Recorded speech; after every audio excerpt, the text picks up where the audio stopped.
केंद्रीय शिक्षण मंत्री धर्मेंद्र प्रधान यांचा अखेर राजीनामा झालेला आहे। अभिजित दिपकेंच्या नेतृत्वातील आणि कॉकरोच जनता पार्टीच्या आंदोलनाला हे सर्वात मोठं यश मिळालेलं दिसतंय, कारण त्यांच्या ज्या 3 महत्त्वाच्या मागण्या होत्या त्यातील 2 मागण्या या तर कालच मंत्रिमंडळात आणि मोदी सरकारकडून मान्य करण्यात आल्या होत्या।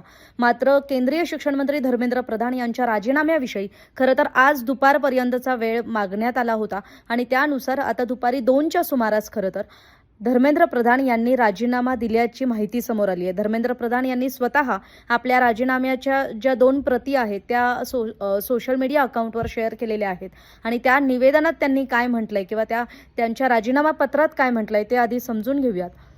माझ्या प्रिय युवा मित्रांनो, गेल्या 4 दशकांहून अधिक काळ मी विद्यार्थी, शिक्षक आणि शिक्षण सुधारणांसाठी स्वतःला समर्पित केलं। सशक्त, सर्वसमावेशक आणि दूरदृष्टी असलेली शिक्षण व्यवस्था हीच सक्षम राष्ट्राची भक्कम पायाभरणी असते, असा माझा कायम विश्वास राहिलाय। देशातील तरुणांच्या आकांक्षा, भावना आणि त्यांच्या न्याय्य अपेक्षांचा मी मनापासून आदर करतो। भारतातील युवा पिढीची स्वप्ने पूर्ण करणे हा आपल्या सर्वांच्या राजकीय आणि सामाजिक जीवनातील नैतिक संकल्प राहिलाय। आदरणीय पंतप्रधान नरेंद्र मोदी यांच्या दूरदर्शी नेतृत्वाखाली देशसेवा करण्याची संधी मिळाली, यासाठी मी त्यांचा मनःपूर्वक आभारी आहे। मात्र 3 मे 2026 रोजी झालेल्या नीट यूजी परीक्षेत काही अनियमितता आढळून आल्या। भारत सरकारने याची तातडीने दखल घेत चौकशी सीबीआयकडे सोपवली। ही परीक्षा रद्द करण्यात आली आणि नव्याने परीक्षेची तारीखही जाहीर करण्यात आली। तसेच पुढील वर्षापासून ही परीक्षा सीबीटी म्हणजे कम्प्युटर बेस्ड टेस्ट पद्धतीने घेण्याचा निर्णयही घेण्यात आलाय। या संपूर्ण प्रक्रियेत आमचं प्रमुख उद्दिष्ट 20 लाखांहून अधिक विद्यार्थ्यांची परीक्षा कोणत्याही अडथळ्याशिवाय पार पाडणे हेच होते।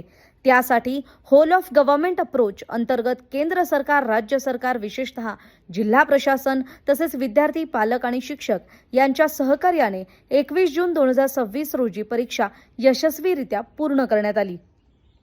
पहिल्याच दिवसापासून मी या संपूर्ण प्रकरणाची जबाबदारी स्वीकारली। या परिस्थितीपासून मी कधीही पळ काढला नाही। कोणत्याही गुणवंत विद्यार्थ्याचे भविष्य परीक्षा माफियांमुळे उद्ध्वस्त होऊ देणार नाही आणि कोणत्याही विद्यार्थ्यावर अन्याय होऊ देणार नाही, हा माझा ठाम निर्धार होता। 16 जुलै रोजी जाहीर झालेला नीट यूजीचा निकाल समाधानकारक होता। गरीब आणि सामान्य कुटुंबातील अनेक गुणवंत विद्यार्थ्यांनी त्यात यश संपादन केले। मात्र या काळात काही जबाबदार पदांवर असलेल्या व्यक्तींनी विद्यार्थ्यांची दिशाभूल करण्याचा प्रयत्न केला, त्यामुळे मला अत्यंत दुःख झाले। माझ्या भारताच्या लोकशाही व्यवस्थेवर नेहमीच अढळ विश्वास राहिलाय। देशातील तरुणांच्या स्वप्नांचा, अपेक्षांचा आणि आकांक्षांचा मी सदैव आदर केलाय। ते केवळ भारताचे भविष्य नाहीत तर विकसित भारताचे शिल्पकार आहेत। मागील 10 दिवसात घडलेल्या घटनांमुळे माझं मन व्यथित झालंय। हा विषय माझ्या वैयक्तिक प्रतिष्ठेचा नाही।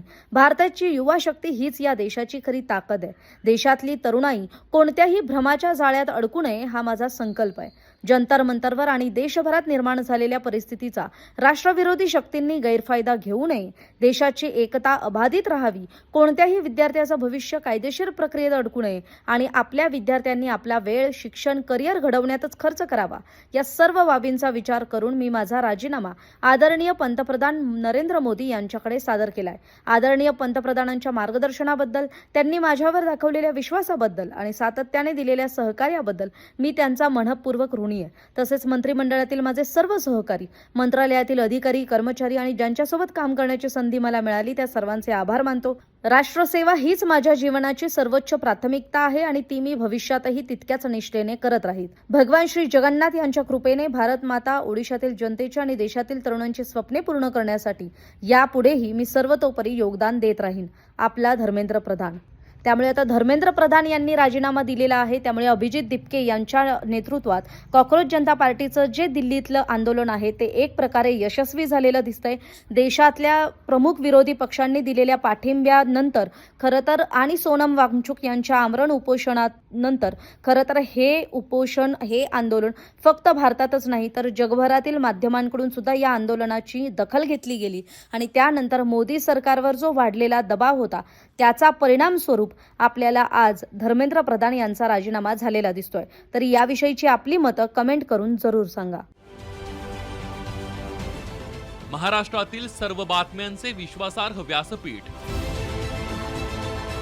सकाळच्या सर्व सोशल मीडिया प्लॅटफॉर्मला लाईक, फॉलो आणि सबस्क्राईब करा। तसंच सर्व नोटिफिकेशनसाठी बेल आयकॉन प्रेस करायला विसरू नका।